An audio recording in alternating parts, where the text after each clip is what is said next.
Dear students, today we will start the second unit from your second paper, that is Optics 2, called PH402. तो unit is about Fourier analysis. तो उससे पहले हम Fourier transformation के क्या क्या basics है, क्या क्या फंडामेंटल्स हैं, वो देख लेते हैं। तो पहले तो बात ये है कि फिजिक्स में फोरियर सीरीज हमें चाहिए क्यों होता है। हमें पता है कि जो सबसे सिंपलेस्ट ऑसिलेटरी मोशंस होती हैं, आप उनको सिंपल हार्मोनिक मोशन से रिप्रेजेंट कर सकते हैं। उसके लिए आप सिंपली कैसे रिप्रेजेंट करते हैं, जैसे यहाँ पे दे रखा है y is equal to A sine omega T या फिर y is equal to A cos omega T and you are done. लेकिन जो हम the vibration that we come across on daily basis, those are not of simple harmonic kind. वो बहुत ही complex periodic vibrations होती हैं, जैसे कि आपका एसी करंट्स है, एसी वोल्टेजेस है, इलेक्ट्रोमैग्नेटिक फील्ड्स हैं। तो ये सारी की सारी जो वाइब्रेशंस हैं इनमें मॉलिक्यूल्स की या फिर पार्टिकल्स की, इनको आप सिंपल हार्मोनिक मोशन से रिप्रेजेंट नहीं कर सकते। और इनका जो एक्चुअल वाइब्रेशन है वो एक कॉम्प्लेक्स पीरियोडिक वाइब्रेशंस हैं। तो इस तरह की वाइब्रेशन से डील करने के लिए हम फोरियर एनालिसिस करते हैं। फोरियर एनालिसिस क्या है? बेसिकली हमें एक ये टूल प्रोवाइड करता है टू स्टडी द वाइब्रेशंस। ठीक है, ऐसी कौन सी वाइब्रेशन? सिर्फ एक बात आपको जो ध्यान रखनी है वो ये कि complex periodic vibrations, periodic is very important, कि अगर आपको फंक्शन, अगर आपका जो वाइब्रेशंस है वो पीरियोडिक नहीं होगी तो Fourier analysis can't help you. Okay, तो हमें ये ध्यान रखना है। फोरियर एनालिसिस से हम सिंप्लीफाई करते हैं वाइब्रेशंस को। कौन सी वाइब्रेशंस को?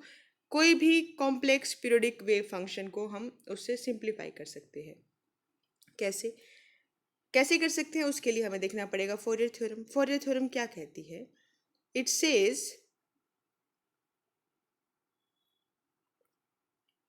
एनी पीरियोडिक वेव फंक्शन, कोई भी कॉम्प्लेक्स पीरियोडिक वेव फंक्शन जिसका वेवलेंथ लैम्डा हो, उसको हम कंसिडर कर सकते हैं कि that is made up of simple harmonic waves. हम कहते हैं कि कोई भी periodic wave function simple harmonic wave से मिलके बना हुआ है। और उन सिंपल हार्मोनिक वेव्स की क्या प्रॉपर्टी है?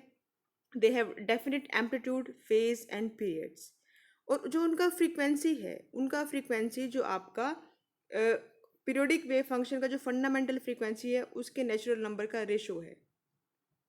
And the frequency of the components are in the ratio n ratio 2n ratio 3n। समझते हैं इसको डिटेल में।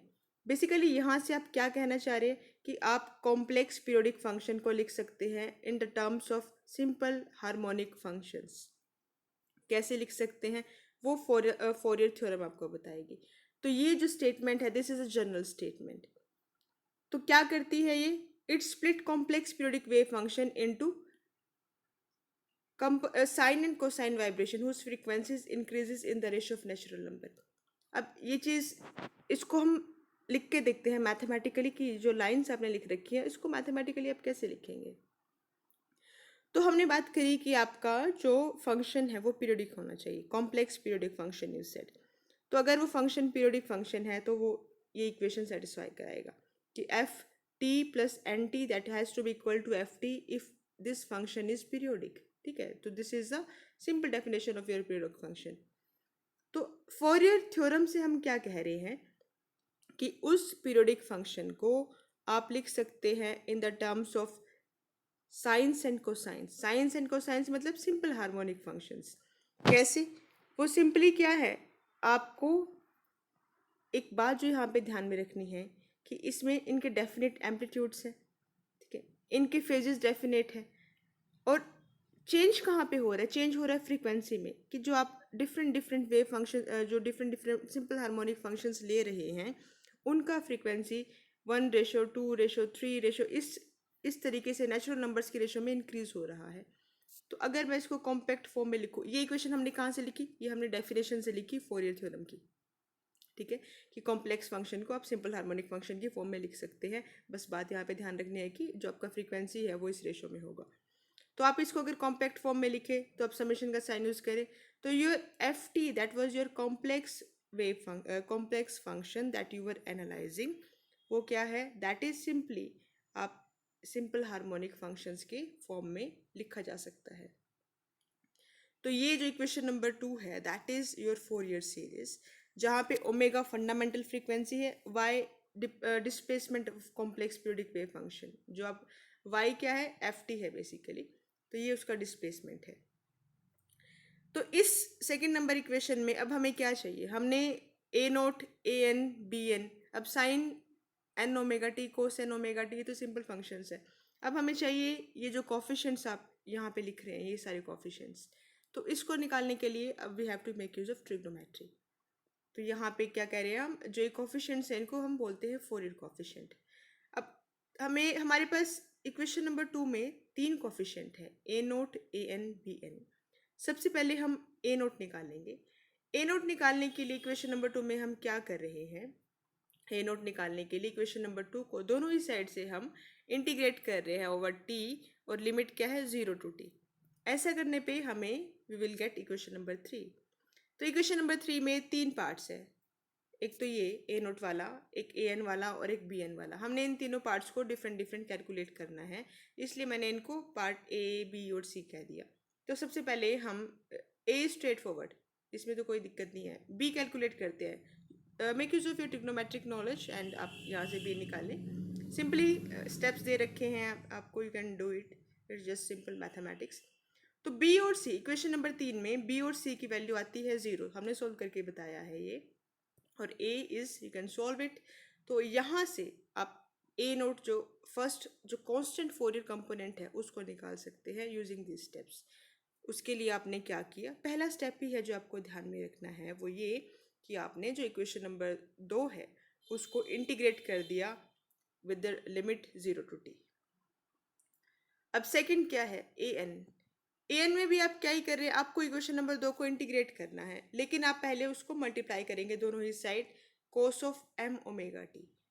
तो ए, अब इसको कैसे ध्यान में रखना है कि हमें किससे मल्टीप्लाई करना है, ए एन में आप देखते हैं कि cos of N omega T term है, ठीक है। तो इससे आप ध्यान में रखिए कि cos of M omega T, यहाँ पे आप एन नहीं यूज़ करना है, यहाँ पे डिफरेंट वेरिएबल यूज़ करना है, हमने यहाँ पे एम यूज़ कर रखा है। तो आप इक्वेशन नंबर 2 को दोनों इस साइड से cos of M omega T से मल्टीप्लाई कर दीजिए, तो आपको इक्वेशन नंबर 5 मिलती है। इक्वेशन नंबर 5 में भी अगेन 3 पार्ट हैं, हम तीनों को इंडिविजुअली कैलकुलेट कर रहे हैं। ए तो होगा 0, और अब you just do this mathematics steps has been written. तो इक्वेशन नंबर 5 में जो आपका पार्ट बी है, पार्ट बी में वैल्यू टी बाई 2 आती है अगर आप m is equal to n consider करते हैं। For the case m is equal to n in this second component, in the second part that is a B part, आपको पता लगता है कि this value after solving it you get t by 2, और बाकी सारी टर्म्स c भी 0 आ रहा है, जो आपका part B m is equal to n की कंडीशन है वो भी 0 आ रहा है, पार्ट ए तो 0 ही था। तो आप इन सारी वैल्यूज़ को इक्वेशन नंबर 5 में पुट अप कर दीजिए, तो वहाँ से आपको क्या मिलता है, you will get this simple relation, और यहाँ से आप ए एन जो आपका सेकेंड फोरियर कांस्टेंट है, जो आपका सेकेंड टर्म है फोरियर सीरीज का, उसमें जो ए एन कांस्टेंट है उसकी वैल्यू निकाल सकते हैं। क्या है, 2 by T integration of 0 T T F T cos of M omega T D T. देखिए ये आपने स्टार्टिंग में मल्टीप्लाई किया था, वही टर्म है। सिमिलरली जब आपको बी एन इवेल्युएट करना है, उसमें इक्वेशन नंबर 2 को दोनों ही साइड आप sine of M omega T, अब यहाँ पे आपने साइन से क्यों मल्टीप्लाई किया, क्योंकि इक्वेशन नंबर जब आप बी एन निकाल रहे हैं इक्वेशन नंबर 2 में, तो उसमें जो कंपोनेंट के जो कॉफिशिएंट के साथ गिवन टर्म है वो sine of N omega t है, तो आप इसको sine of M omega T से दोनों ही साइड मल्टीप्लाई करें। तो इस तरीके से आपको याद रखना है। तो सिंपल स्टेप्स हैं, सेम प्रोसीजर है जैसे हमने ए एन के लिए और ए नोट के लिए किया। आप डिफरेंट डिफरेंट टर्म्स को सोल्व करें, यूज योर ट्रिग्नोमेट्री, और वहाँ से आप देखते हैं कि जो आपका कॉफिशिएंट बी एन है उसकी वैल्यू आती है this, the expression that is given in 8। तो आप सारे के सारे ए नोट आप कैलकुलेट कर चुके हैं, ए note, A N, B N, उन सबको आप पुट कर दीजिए इक्वेशन नंबर 2 में। सिंपली क्या करें, जहाँ पे ए नोट है उसकी जगह आप ये वैल्यू पुट करें। ये कहाँ से आई, यू जस्ट सॉल्व इट, ये आपने सारे के सारे अभी सॉल्व किए हैं। तो सिंपली यहाँ पे ए नोट की जगह ये ए एन की जगह और बी एन की जगह ये वैल्यू पुट कर दीजिए, आपको फोरियर सीरीज का फाइनल एक्सप्रेशन मिल जाएगा। तो आपसे एग्ज़ाम में ये पूछ लिया जाए कि फोरियर एनालिसिस को फिजिक्स में कहाँ पे यूज़ करते हैं, तो आपको ये बात पता होनी चाहिए कि हम इसकी हेल्प से सिंप्लीफाई करते हैं कॉम्प्लेक्स पीरियोडिक फंक्शंस को, ठीक है, तो this is something that you have to understand and that would be all.